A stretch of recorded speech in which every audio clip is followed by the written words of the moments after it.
Hi, dear viewers. I hope you are all well, in good health, and in peace of mind. Today, we explore a subject that hides in plain sight, something you use every day, yet rarely think about. Locks and keys.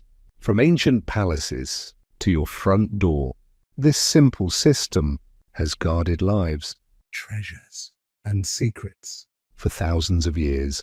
The story begins over 4 millennia ago. Archaeologists working in the ruins of Nineveh, the great Assyrian capital, found a wooden device unlike anything else in the ancient world.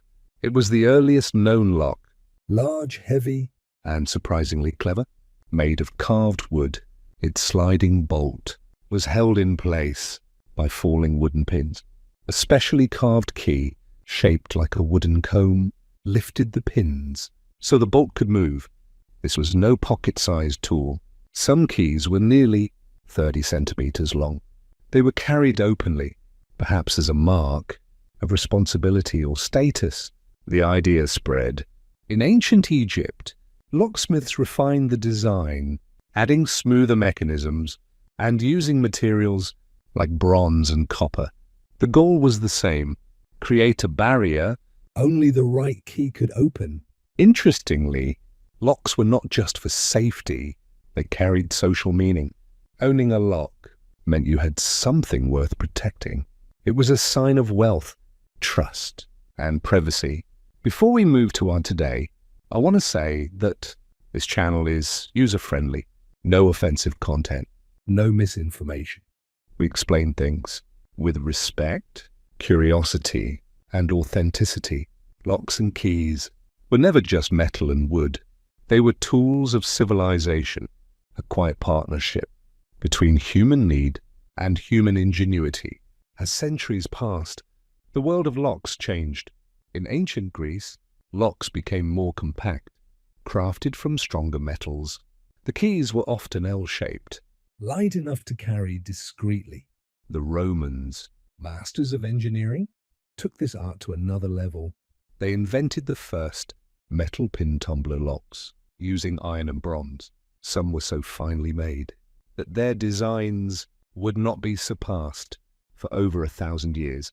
Roman keys were small, often designed to be worn as rings on the finger. This was not just convenience, it was symbolism. It meant the key holder was trusted, respected, and responsible. We also see in Roman records that locks were not only for homes. Merchants secured their shops, temples protected offerings, and officials guarded archives. Security was a sign of an organized society. After the fall of Rome, lock technology spread through Europe and the Middle East. In medieval castles, locks grew larger and heavier again, not just for security, but for intimidation.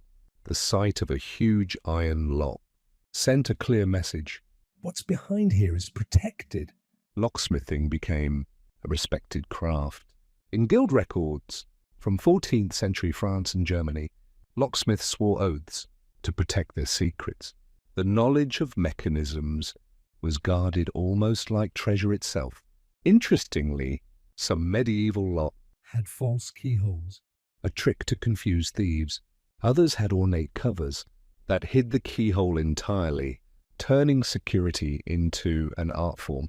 By this time, locks were not only practical devices, they were works of craftsmanship, each one unique, each one a blend of skill and creativity. The journey of locks was far from over, but already they had become symbols of protection, authority, and human inventiveness. The Industrial Revolution changed everything. For centuries, locks were handmade, each one slightly different. But with the rise of factories, standardized parts and precision tools transformed the craft. In 1778, Robert Barron in England patented the double-acting lever lock. It required the key to lift each lever to an exact height. Too high or too low, the lock would stay shut. This was a leap forward in security. Then in 1818, Jeremiah Chubb introduced a detector lock a design that could signal if someone had tried to pick it. Banks and government buildings quickly adopted it. But perhaps the most famous step came in 1848. An American inventor, Linus Yale Sr., and later his son, Linus Yale Jr., perfected the modern pin tumbler lock, inspired by that ancient Egyptian wooden mechanism, but built with precision metal parts.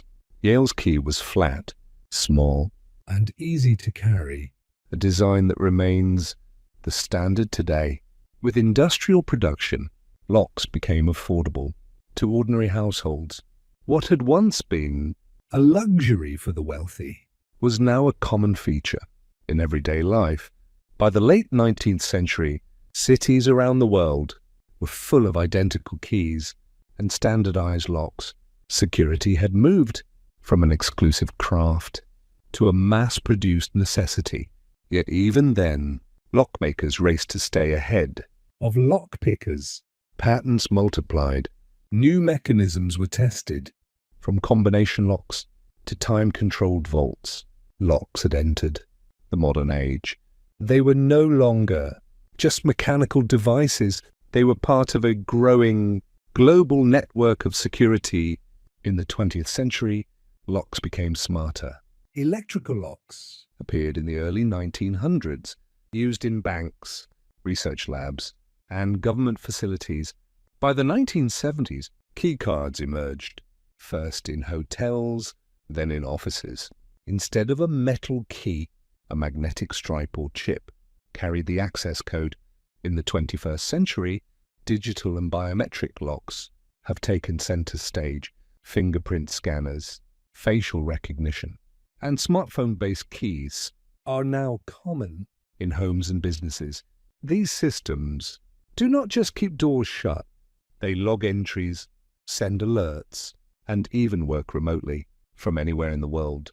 Yet, for all this technology, the core idea remains the same. As it did in ancient Assyria, a barrier that only the right person can pass. The journey of locks and keys shows us something profound. Security evolves with human society. From wood and rope to bronze and iron to microchips and sensors, we have always sought to protect what we value most. All the information we provide comes from verified historical sources, including books, records, and archaeology. Sources: Evans, J. The History of Locks and Keys, British Museum Press, 2014. Archaeological records from Nineveh, British Museum Collection, Assyrian Exhibit, Chublock's Historical Archive, UK. Yale Lock Company History Records, Security Engineering by Ross Anderson, Cambridge University Press, 2020. If you enjoyed learning today, please like, share, and subscribe to our YouTube channel, Thrones of Knowledge. And don't forget to press the bell icon so you are notified on time. Tell us in the comments what topic you'd like next so we can make your experience even better.